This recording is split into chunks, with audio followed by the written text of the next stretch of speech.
Bismillahirrahmanirrahim. Assalamualaikum warahmatullahi wabarakatuh. Alhamdulillah. Alhamdulillahi hamdan katsiran tayyiban mubarakan fihi kama yuhibbu rabbuna wa yardah.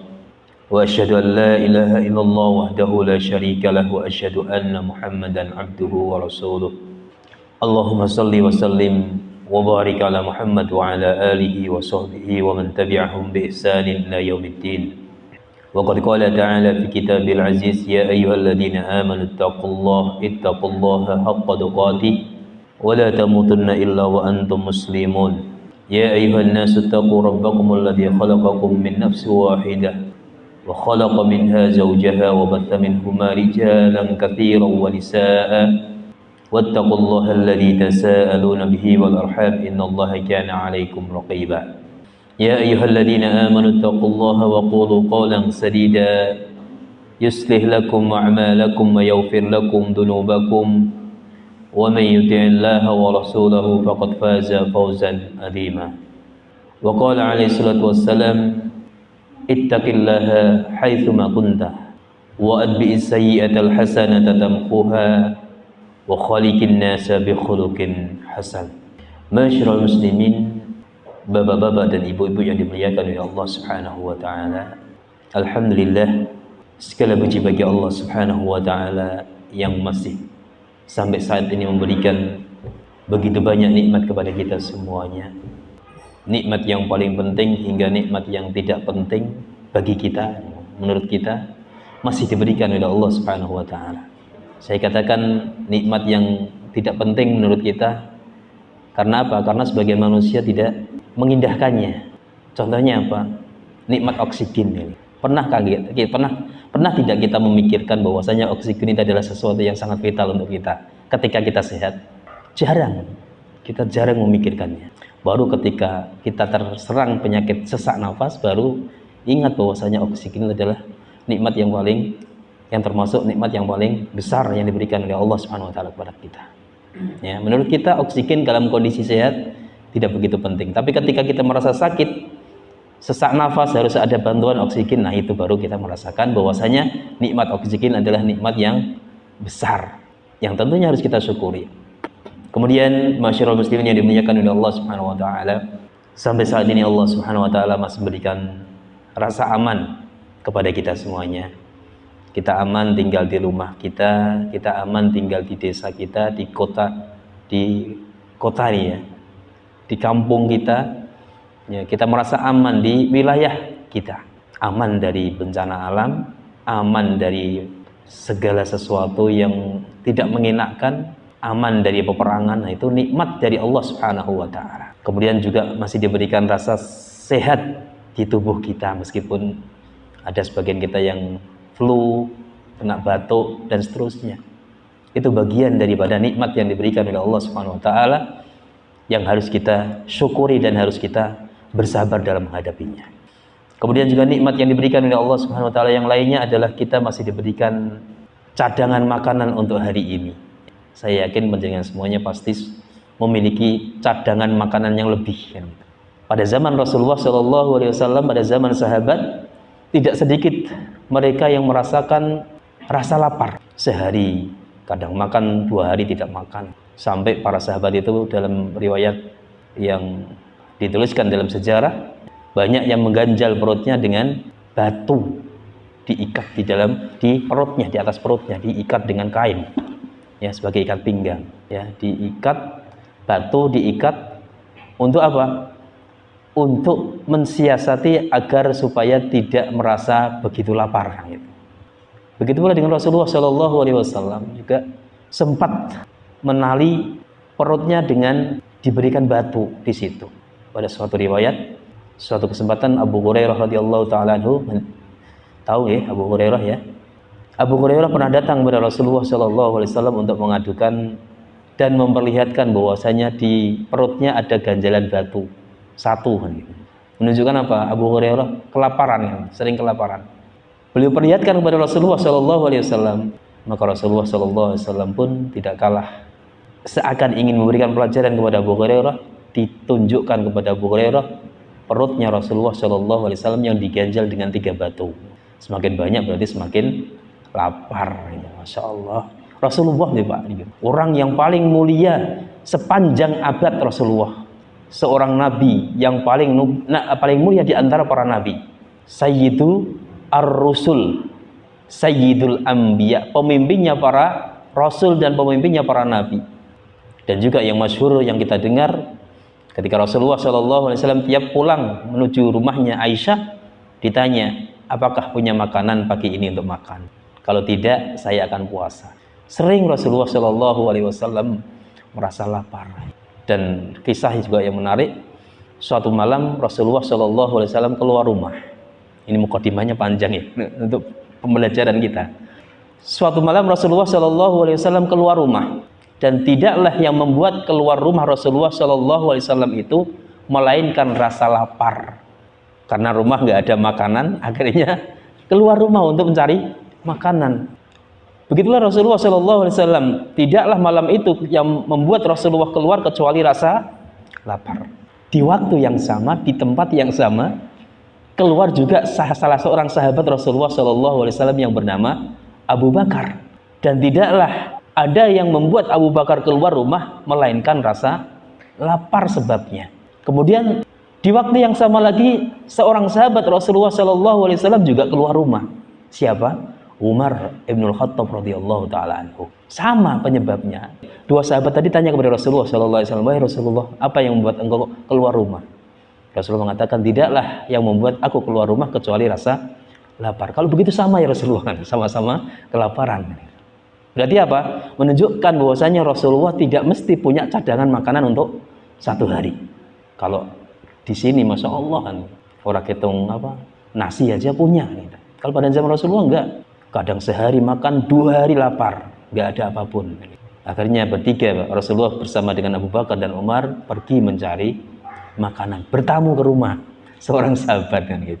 Resepnya gitu, kalau lapar bertamu ke rumah biar dapat makanan gitu. Contohnya Rasulullah SAW gitu. Akhirnya bertamu ke salah seorang sahabat, akhirnya di situ dijamu hingga merasa kenyang. Alhamdulillah. Ini tadi nikmat aman, nikmat sehat, dan nikmat punya cadangan makanan di hari itu merupakan nikmat yang luar biasa. Sampai-sampai Rasulullah mengatakan, sebelumnya beliau mengatakan dalam sebuah sabda beliau, man kana aminan fi sirbi, barang siapa yang merasa aman di rumahnya, tinggal di rumahnya aman, tidak ada gangguan bencana alam, tidak sedang terjadi tanah longsor, gempa, peperangan, dan hal-hal yang menakutkan lainnya, kita merasa aman. Wa mu'afan fi jasadi, jasadnya, jasmaninya sehat.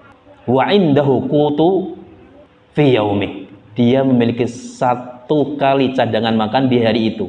Artinya cukup, makanan itu cukup dikonsumsi untuk hari itu saja. Seolah-olah orang yang sudah memiliki 3 nikmat ini, faka'anna ma'izat lahud dunya, seakan-akan dia sudah kumpulkan semua nilai dunia untuk dirinya. Masya Allah, seakan-akan dia bukan orang yang kekurangan hanya dengan memiliki 3 nikmat tersebut. Maka kita harus bersyukur pada Allah Subhanahu wa Ta'ala. Ya, Allah masih memberikan begitu banyak nikmat kepada kita semuanya. Semoga dengan nikmat-nikmat Allah Subhanahu wa Ta'ala, apalagi nikmat yang lebih dari apa yang diceritakan oleh Rasulullah SAW, hanya sekedar 3 tadi, kita sudah terima semuanya, maka hendaklah kita semakin banyak bersyukur kepada Allah Subhanahu wa Ta'ala. Semoga dengan banyak bersyukur kepada Allah Subhanahu wa Ta'ala, yang pertama, nikmat kita ditambah oleh Allah Subhanahu wa Ta'ala dengan berlipat ganda nikmat dari Allah Subhanahu wa Ta'ala. Kemudian kita dijadikan sebagai hamba-hamba yang bersyukur kepada Allah Subhanahu wa Ta'ala. Karena apa? Karena hamba-hamba yang bersyukur itu sangat sedikit jumlahnya di dunia ini. Pernah suatu kesempatan ada salah seorang sahabat Nabi SAW. Beliau setelah sholat berada di samping Umar bin Khattab radhiyallahu taala anhu. Sahabat ini kemudian berdoa kepada Allah Subhanahu wa Ta'ala, Allahumma ja'alni minal qalil. Umar yang mendengar doa tersebut merasa heran, apa ini kan gitu. Ya Allah, jadikanlah aku orang yang termasuk orang yang sedikit. Jadikanlah aku sebagai hamba-hambamu yang termasuk sedikit. Apa maksudnya, kata Umar bin Khattab radhiyallahu taala. Kemudian sahabat itu menjelaskan, wahai Amirul Mukminin, bukankah Allah Subhanahu wa Ta'ala berfirman, wa qalilum min ibadiyasy syakur, dan sedikit sekali hamba-hambaku yang bersyukur kepada Allah Subhanahu wa taala. Sedikit sekali hamba-hambaku yang bersyukur. Jadi Allah sudah menjelaskan, ini sudah menjadi sunatullah. Orang yang bersyukur dengan orang yang tidak bersyukur, itu jumlahnya lebih banyak orang yang tidak bersyukur.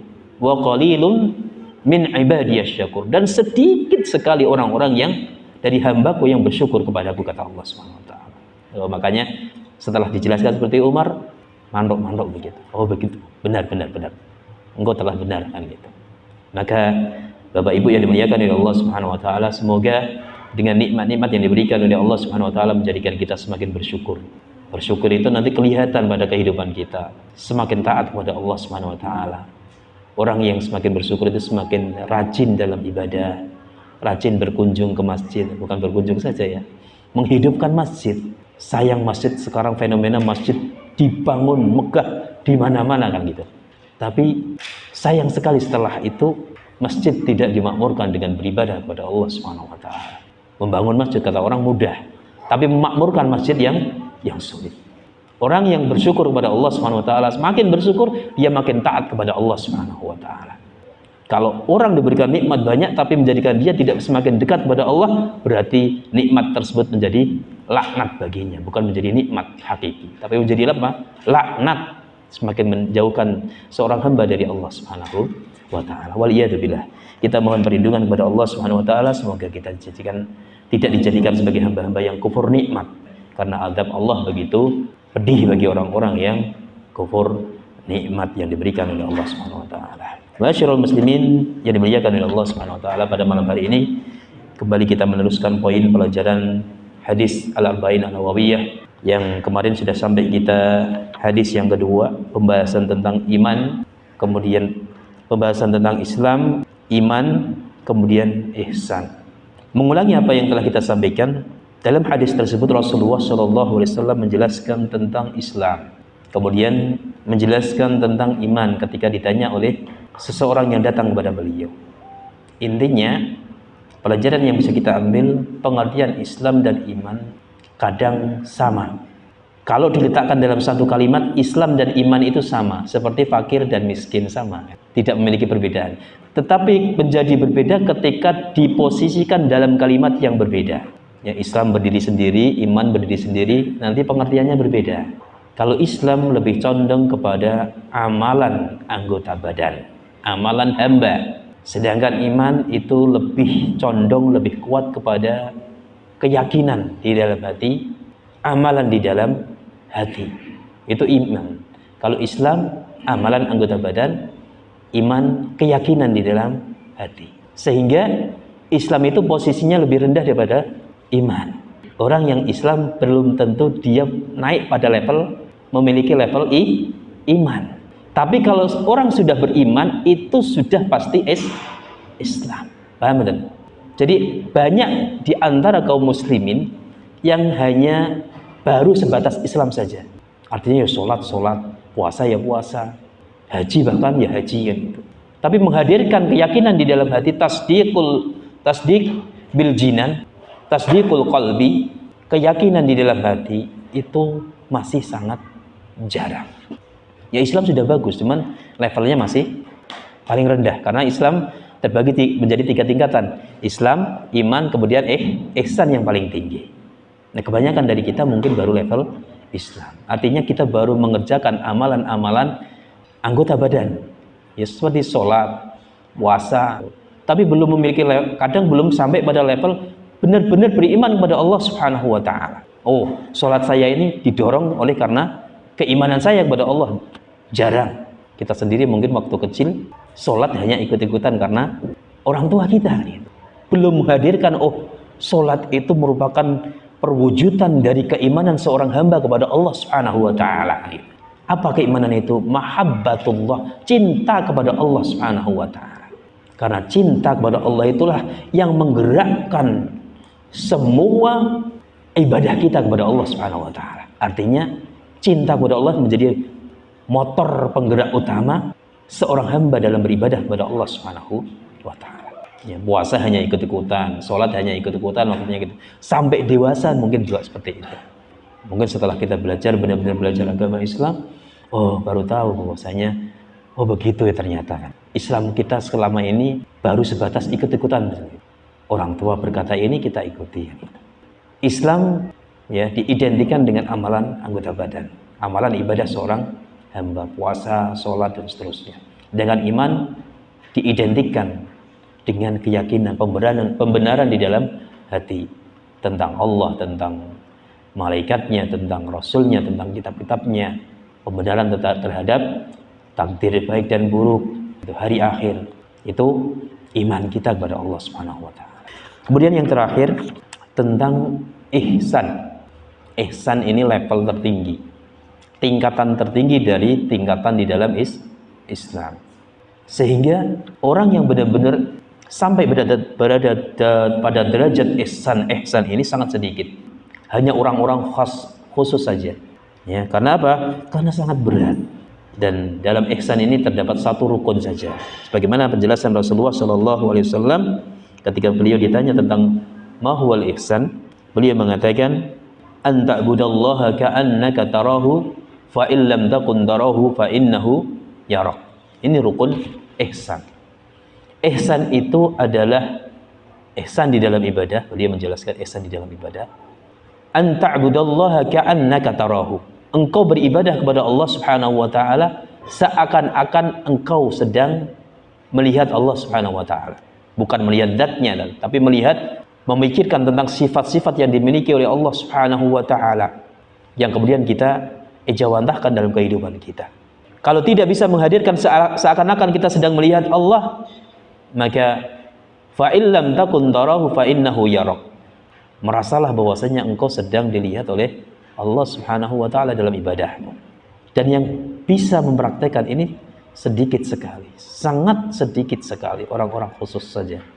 Karena orang yang ihsan itu sudah pasti iman dan juga sudah pasti Islam. Imannya sudah top, markotop lah istilahnya. Islamnya juga sudah jempolan. Ini baru masuk pada derajat ihsan. Siapa di antara orang-orang yang ihsan? Para nabi dan para rasul. Di antaranya malah mereka yang berbuat ihsan. Orang yang sudah masuk pada level ihsan ini para nabi dan para rasul. Kemudian orang-orang yang terdekat dengan para nabi dan para rasul. Kalau orang kebanyakan mungkin baru taraf Islam dan iman. Masyaallah muslimin yang dimuliakan oleh Allah Subhanahu wa taala.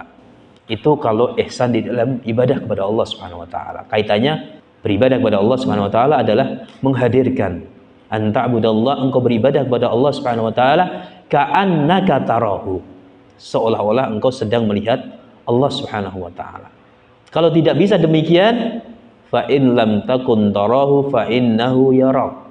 Kalau kamu tidak bisa merasa demikian, tidak bisa merasa melihat Allah Subhanahu wa taala, maka merasalah seolah-olah kamu sedang dilihat oleh Allah Subhanahu wa taala. Di sini ada dua level dalam ihsan ini, tingkatan musyahadah dan muraqabah. Musyahadah seolah-olah melihat Allah, sedang muraqabah merasa diawasi oleh Allah Subhanahu wa taala. Ini ihsan dalam ibadah. Sedangkan ihsan di dalam makna yang lainnya, ihsan adalah berbuat baik kepada semua makhluk Allah Subhanahu wa taala yang ada hubungan horizontal dengan kita. Berbuat baik, memberikan dharma bakti berupa pikiran, berupa harta benda ataupun nasihat dan yang lainnya, itu termasuk berbuat ihsan. Ihsan ini sangat dipuji oleh Allah Subhanahu wa taala dalam banyak ayatnya. Dan orang yang berbuat baik ini adalah orang-orang yang dicintai secara khusus oleh Allah Subhanahu wa taala. Innallaha yuhibbul muhsinin. Sesungguhnya Allah Subhanahu wa taala sangat mencintai orang-orang yang berbuat baik. Berbuat baik dalam ibadah dan juga berbuat baik di dalam muamalah kepada sesama. Ini tentang ihsan. Masyaallah muslimin yang dimuliakan oleh Allah Subhanahu wa taala. Kemudian masuk pada pembahasan lagi tentang poin yang diajarkan dalam hadis tersebut. Di antaranya adalah tentang iman. Kemarin sudah sampai iman itu ya, iman bertambah dan berkurang. Termasuk dari pelajaran hadis dan termasuk di dalam kesepakatan konsensus Ahlussunnah wal Jamaah bahwasanya amal seorang hamba itu bagian daripada keimanan kepada Allah Subhanahu wa taala. Amal yang kita kerjakan itu menandakan apa? keimanan kita kepada Allah Subhanahu wa taala. Alias dengan kata lain, seorang yang beriman kepada Allah Subhanahu wa taala harus dibuktikan, bukan hanya diucapkan, bukan hanya diikrarkan di dalam hati, tapi harus dibuktikan. Oleh karena itu pengertian iman adalah qaulun bil lisan, ucapan dengan lisan kita, tasdiqun bil jinan, pembenaran di dalam hati, amalun bil arkan, mengamalkan amalan dengan anggota tubuh. Makanya amal seorang hamba, amalan yang kita kerjakan setiap hari itu termasuk bagian dari keimanan kita kepada Allah Subhanahu wa taala. Karena apa? Karena sebagian orang ada yang mengatakan bahwasanya amal seorang hamba bukan termasuk dari iman kepada Allah Subhanahu wa taala. Ada yang mengatakan iman itu ya sudah iman saja, nggak perlu diucapkan, nggak perlu dipraktekkan, nggak perlu aplikasikan dalam kehidupan. Itu sementara ada orang yang berpandangan seperti itu. Allah Subhanahu wa taala berfirman, innamal mu'minuna alladzina idza dzukirallahu wajilat qulubuhum. Hanyalah orang-orang yang beriman kepada Allah Subhanahu wa taala adalah orang-orang yang ketika disebutkan nama Allah di sisinya, wajilat qulubuhum, hatinya menjadi tergetar. Dibacakan firman Allah Subhanahu wa taala, dibacakan hadis-hadis Rasulullah Muhammad sallallahu alaihi wasallam yang di situ disebutkan asma Allah, hatinya tergetar. Kira-kira jenengan kalau panjenengan sampai tergetar mboten? Sudah sampai tergetar mboten mendengar asma Allah dibacakan? Itu orang mukmin yang sejati. Hanyalah orang-orang yang beriman kepada Allah Subhanahu wa taala adalah orang-orang yang ketika disebutkan asma Allah tergetar hatinya. Wa idza tuliyat alaihim ayatuhu zadatuhum iman. Ketika dibacakan firman-firman ayat-ayat Allah Subhanahu wa taala, zadathum imana, bertambahlah keimanan mereka kepada Allah Subhanahu wa taala. Di sini ada kata-kata zadathum imana, bertambah keimanan.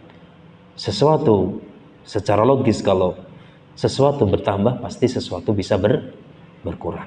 Keimanan seorang hamba fluktuatif. Tadi dikatakan bahwasanya amalan seorang hamba bagian daripada keimanan kepada Allah Subhanahu wa taala. Ketika mendengar asma Allah disebutkan, ketika dia dibacakan atau membaca ayat-ayat Allah Subhanahu wa taala, bertambah keimanannya kepada Allah Subhanahu wa taala, menunjukkan bahwasanya amalan seorang hamba itu bagian daripada keimanan kepada Allah Subhanahu wa taala. Bisa mempengaruhi iman seorang hamba kepada Allah Subhanahu wa taala.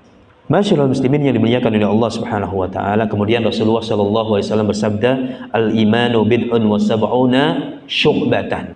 Iman itu terdiri dari lebih 73 cabang. Fa'afdaluha atau fa'alaha qaulu la ilaha illallah. Cabang yang paling tinggi, yang paling mulia, yang paling utama adalah ucapan la ilaha illallah. Wa adnaha imatatul adza 'anit thariq.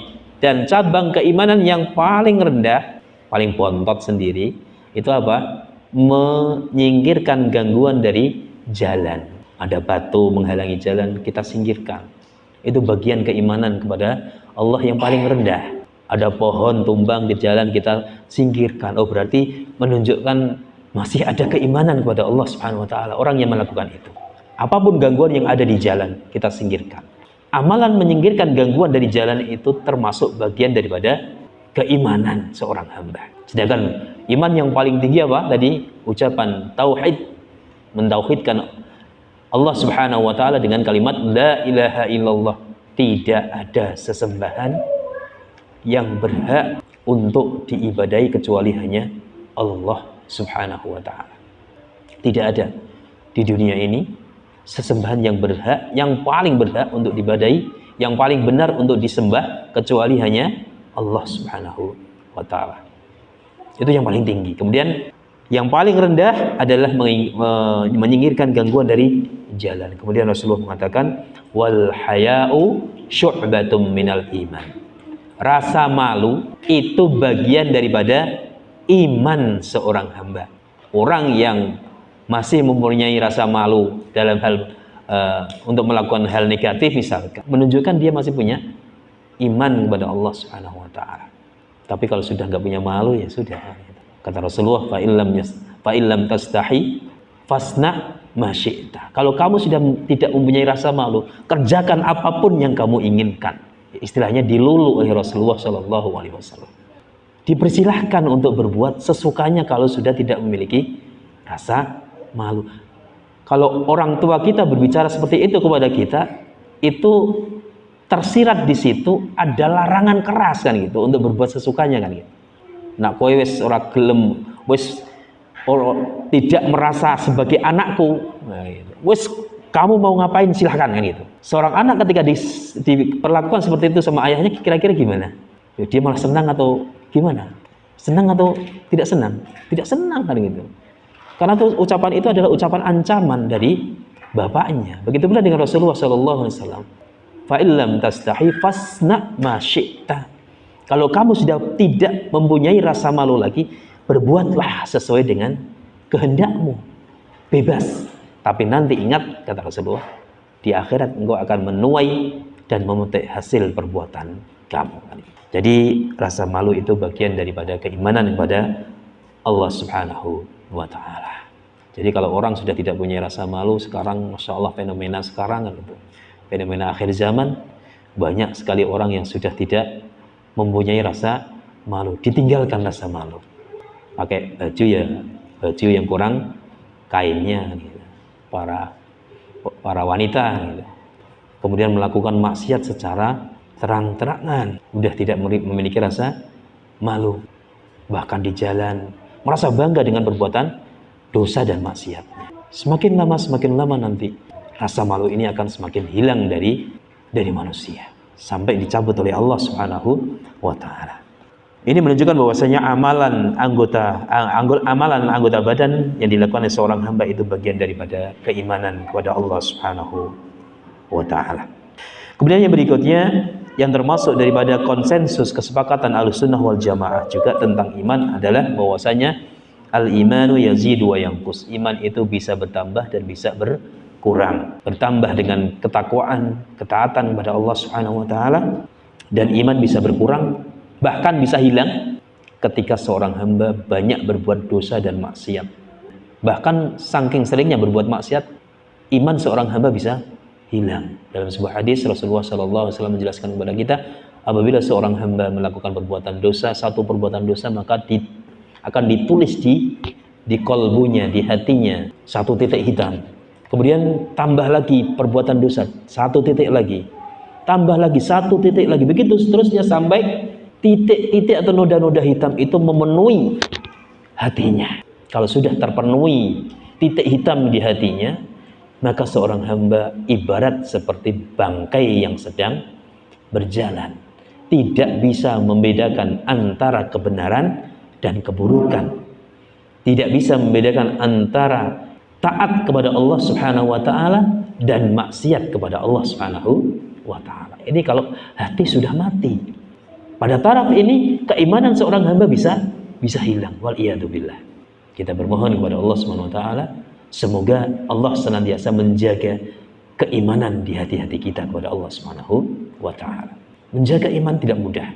Karena Rasulullah SAW juga menjelaskan, bisa jadi seorang hamba itu pada pagi harinya dia beriman kepada Allah Subhanahu wa Ta'ala, tapi pada sore harinya dia kufur kepada Allah Subhanahu wa Ta'ala. Sebaliknya, pada pagi harinya seorang bisa kufur kepada Allah Subhanahu wa Ta'ala, pada sore harinya dia beriman kepada Allah Subhanahu wa Ta'ala.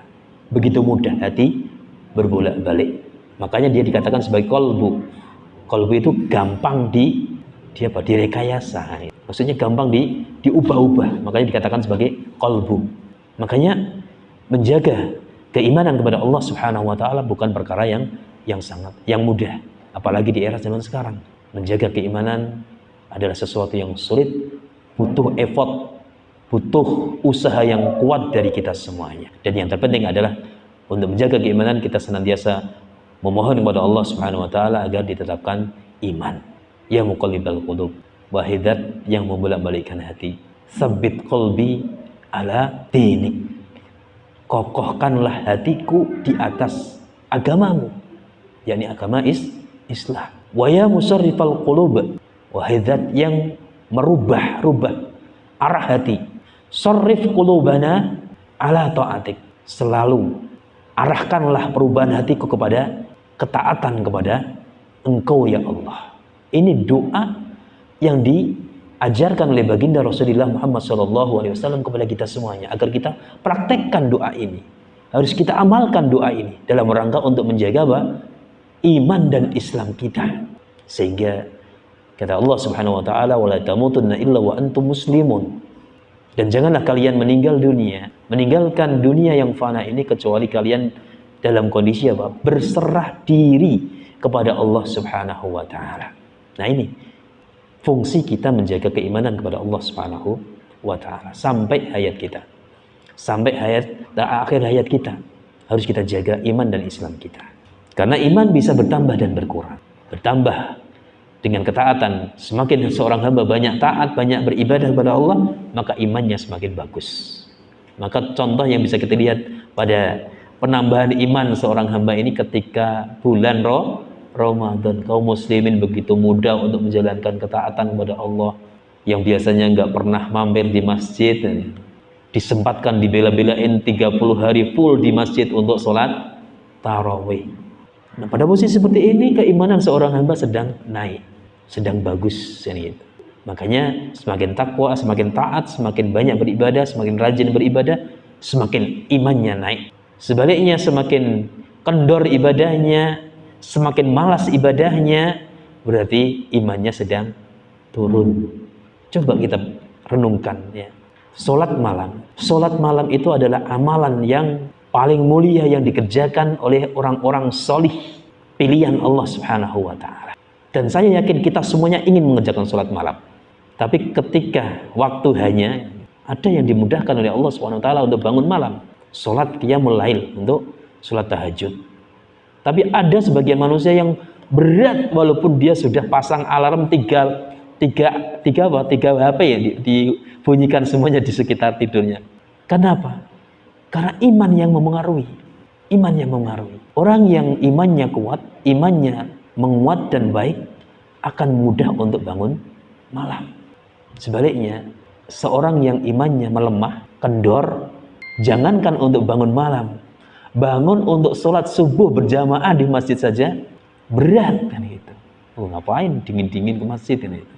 Mending saya berpelukan dengan guling kan gitu.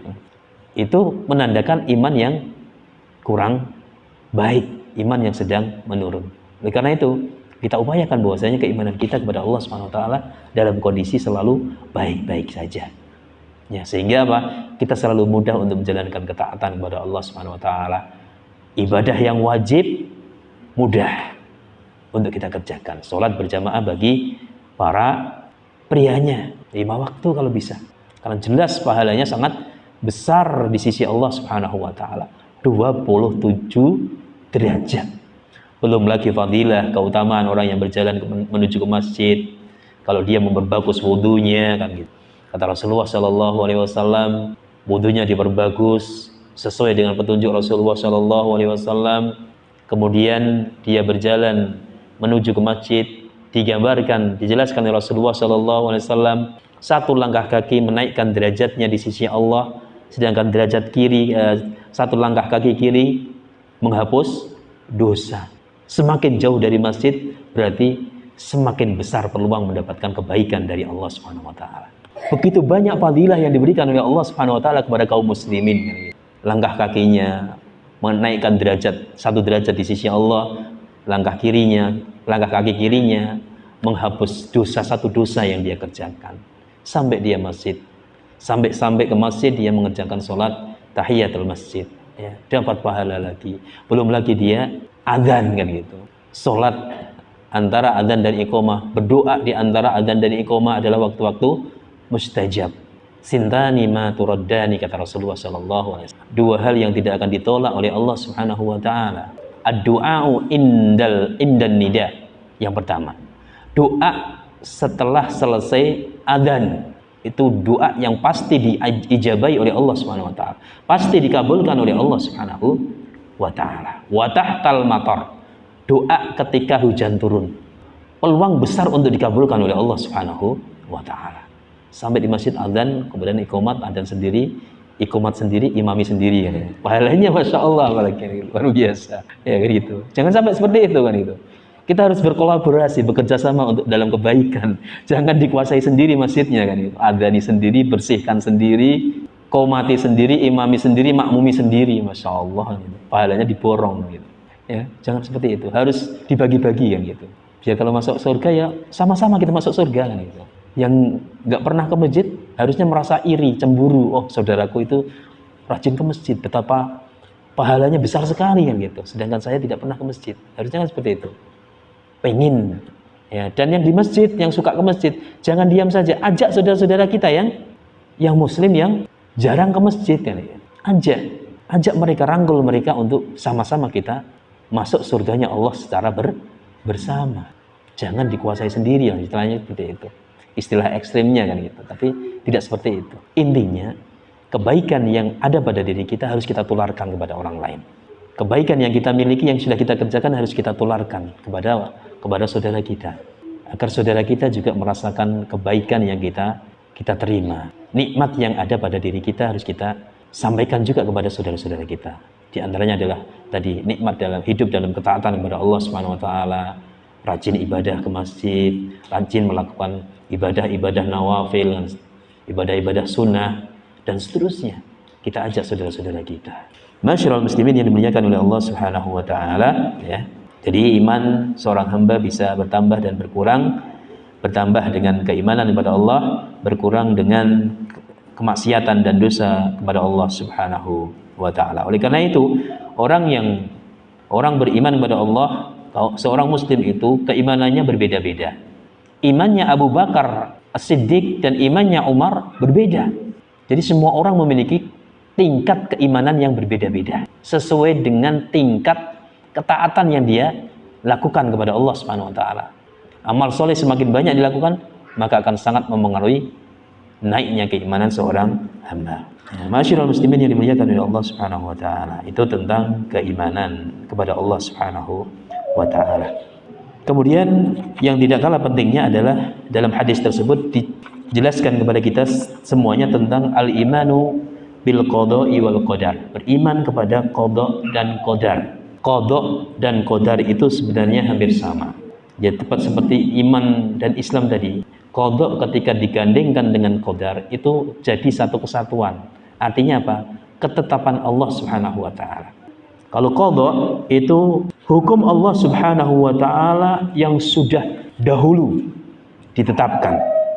Apakah sesuatu itu akan terjadi atau tidak terjadi, itu sudah ditetapkan oleh Allah Subhanahu wa taala. Sedangkan qadar adalah ijadullah taala syai'a ala kaifiyati fi waqtin khas. Sesuatu yang diwujudkan, dijadikan oleh Allah Subhanahu wa taala dengan suatu cara di dalam waktu yang khusus. Kalau takdir sudah terjadi, pasti terjadi. Kalau qada itu bisa terjadi, bisa tidak terjadi. Kan gitu. Kok bisa? Ya bisa. Allah Subhanahu wa taala yang menentukan. Ya, seperti itu.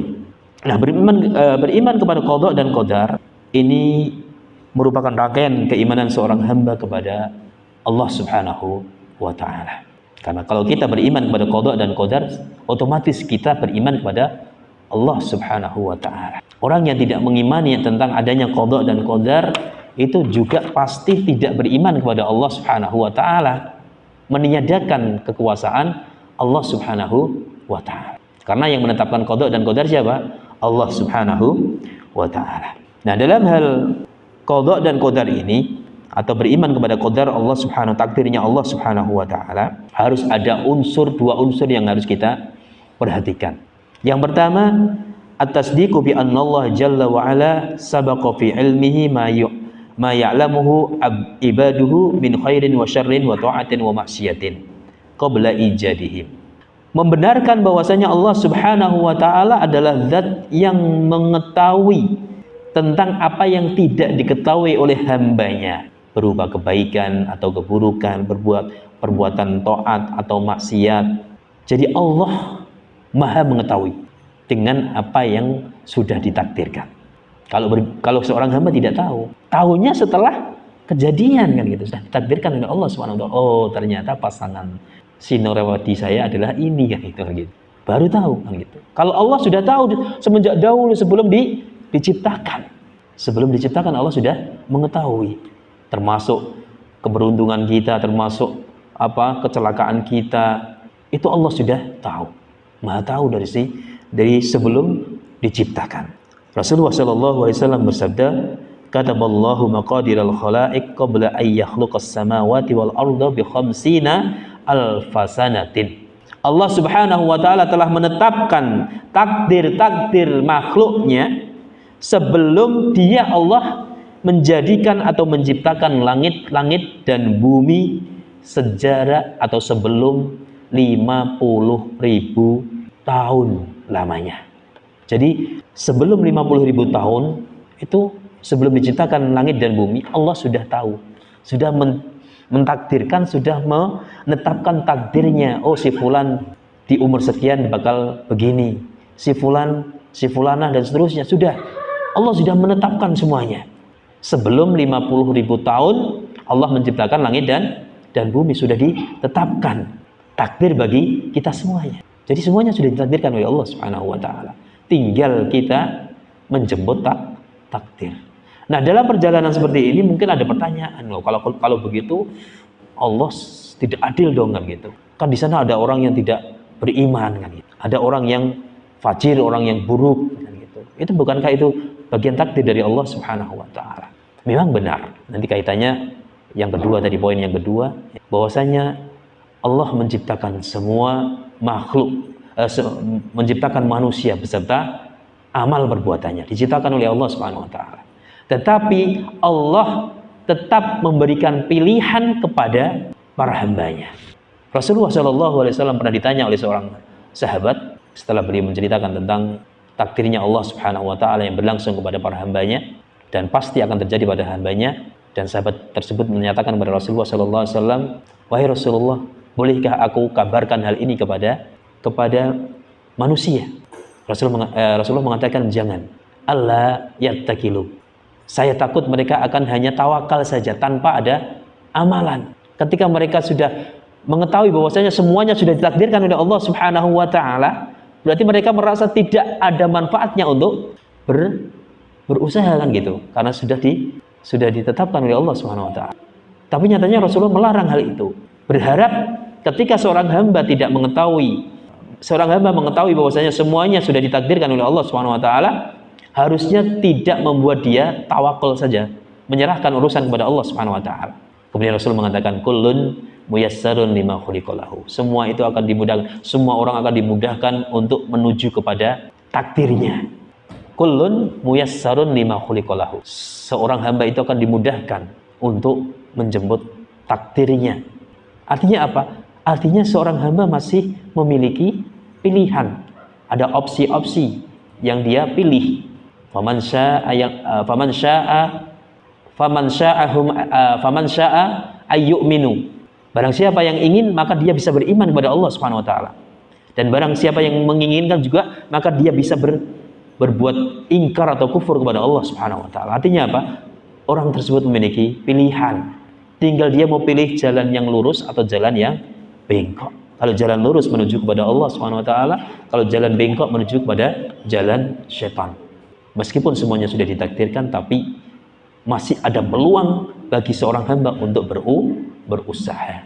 Tadi patokannya, kullun muyassarun lima khuliqalah. Semua orang itu akan dimudahkan untuk takdir yang telah diciptakan untuk dia. Kalau dia ditakdirkan oleh Allah Subhanahu wa taala menjadi ahlul jannah, dia akan dimudahkan oleh Allah Subhanahu wa taala untuk menuju ke surga. Sebaliknya, orang yang ditakdirkan masuk neraka, dia dimudahkan untuk melakukan amalan-amalan ahlu neraka, meskipun banyak orang yang berupaya untuk membantu dia untuk masuk ke surga, alias melakukan amal-amal yang bisa masuk surga. Ternyata dia memilih amalan ahlu neraka. Dimudahkan. Bukan berarti Allah Subhanahu wa taala membiarkan, mentakdirkan sudah tidak ada usaha dari hamba. Tidak benar. Yang benar adalah kita diperintahkan untuk usaha. Diperintahkan tetap untuk berusaha menjemput takdir yang telah ditentukan oleh Allah Subhanahu wa taala. Kemudian yang kedua, poin tentang takdir ini adalah bahwasanya innallaha jalla jalaluhu khalaqa af'alal ibadi kullaha. Bahwasanya Allah Subhanahu wa taala menciptakan perbuatan-perbuatan hamba semuanya. Perbuatan yang baik dan perbuatan yang buruk itu yang menciptakan siapa? Allah Subhanahu wa taala. Dalam hal penciptaan ini ada dua hal yang harus kita ketahui. Kehendak Allah yang sifatnya adalah kauniyah dan iradah syar'iyah. Kehendak Allah yang sifatnya kauniyah ini adalah sesuatu itu pasti terjadi. Tetapi yang terjadi itu belum tentu dicintai dan diridhai oleh Allah Subhanahu wa taala. Contohnya, Allah menciptakan seorang dalam kondisi kafir, tidak beriman kepada Allah Subhanahu wa taala. Dari lahir sampai meninggal dunia tidak pernah beriman kepada Allah Subhanahu wa taala. Itu terjadi. Tetapi terjadinya hamba tersebut dalam kondisi kafir tidak dicintai oleh Allah Subhanahu wa taala. Paham ya? Namanya iradah kauniyah. Kehendak Allah yang sifatnya kauniyah. Kauniyah itu artinya terjadi. Sesuatu pasti terjadi. Apakah terjadinya itu nantinya itu dicintai atau diridhai oleh Allah ataukah tidak? Seperti itu. Kemudian iradah yang kedua, kehendak Allah yang kedua adalah kehendak Allah yang sifatnya syar'iyah. Kehendak Allah yang menjadikan sesuatu dan sesuatu itu dicintai oleh Allah Subhanahu wa taala. Allah menciptakan kita dalam kondisi mukmin, meninggal dalam kondisi muslim dan mukmin. Berarti itu iradah syar'iyah dari Allah Subhanahu wa taala. Penciptaan Allah yang menimbulkan kecintaan Allah Subhanahu wa taala, yang mendatangkan kecintaan Allah Subhanahu wa taala. Bisa dipahami ya? Bisa ya, insyaallah ya. Jadi intinya kan gitu, intinya iradah kauniyah dan iradah syar'iyah. Yang kauniyah itu pasti terjadi tapi belum tentu dicintai oleh Allah Subhanahu wa taala. Kalau yang syar'iyah itu pasti dicintai oleh Allah Subhanahu wa taala. Allah menciptakan orang-orang beriman, Allah menciptakan orang-orang baik, muslim, tunduk kepada syariat Islam. Itu iradah syar'iyah, kehendak dari Allah Subhanahu wa taala yang mendatangkan cinta Allah Subhanahu wa taala, yang dicintai oleh Allah Subhanahu wa taala. Ya, demikian. Dan Allah Subhanahu wa taala telah menciptakan perbuatan-perbuatan dari seorang hamba. Dalilnya adalah firman Allah Subhanahu wa taala di dalam surat As-Saffat ayat yang ke-37, wallahu khalaqakum wama ta'lamun. Dan Allah Subhanahu wa taala yang telah menciptakan kalian dan apa-apa yang kalian kerjakan. Bahwasanya perbuatan kita itu juga sudah ditakdirkan oleh Allah Subhanahu wa taala. Demikian masyiral muslimin yang dimuliakan oleh Allah Subhanahu wa taala, tentang takdir ini mestinya harus ada pembahasan khusus tentang takdir Allah Subhanahu wa taala. Karena apa? Karena banyak orang yang belum memahami tentang takdir secara benar. Ada yang sifatnya sampai ada yang ekstrim, tidak percaya takdir sama sekali. Ada lagi yang bersifat ekstrim, terlalu percaya pada takdir. Pokoknya wis ditakdirkan ya sudah, kita nggak usah berusaha. Sampai seperti itu. Nah, Ahlussunnah wal Jamaah bersifat tengah-tengah. Bersifat tengah-tengah. Percaya kepada takdir Allah Subhanahu wa taala dibarengi dengan usaha yang maksimal dari kita. Karena semuanya sudah ditetapkan oleh Allah Subhanahu wa taala, tetapi masih ada hak bagi seorang hamba untuk melakukan pilihan-pilihan, pilihan kebaikan ataupun pilihan keburukan. Intinya kita harus percaya kepada takdir Allah Subhanahu wa taala. Jangan sampai kita tidak percaya atau menolak takdir yang telah digariskan oleh Allah Subhanahu wa taala. Karena kalau kita sampai menolak takdir, meniadakan takdir Allah Subhanahu wa taala, maka sangat besar konsekuensinya, bisa jadi kita keluar dari agama Islam kalau kita tidak bertobat kepada Allah Subhanahu wa taala. Demikian masyiral muslimin yang dimuliakan oleh Allah Subhanahu wa taala. Masih ada satu pembahasan lagi untuk hadis yang kedua ini, insyaallah pada pertemuan yang akan datang, yakni tentang amaratus sa'ah, tanda-tanda hari kiamat. Dan kemudian kita tutup dengan faidah hadis yang bisa kita ambil dari hadis yang kedua ini. Demikian masyiral muslimin yang dimuliakan oleh Allah Subhanahu wa taala. Kita cukupkan pertemuan di malam hari ini. Kebenaran semata datangnya dari Allah Azza wa Jalla, dan apabila ada salahnya itu berasal dari kekurangan saya pribadi dan tentunya berasal dari syaitan. Saya mohon maaf dan saya mohon ampun kepada Allah Subhanahu wa taala. Semoga Allah Subhanahu wa taala senantiasa memberikan ampunannya kepada kita semuanya dan menjadikan kita semuanya sebagai hamba-hamba yang beruntung di dunia maupun di akhirat. Kita tutup pertemuan di malam hari ini dengan doa kafaratul majlis. Subhanakallahumma wa bihamdika asyhadu an la ilaha illa anta astaghfiruka wa atubu ilaik. Assalamualaikum warahmatullahi wabarakatuh.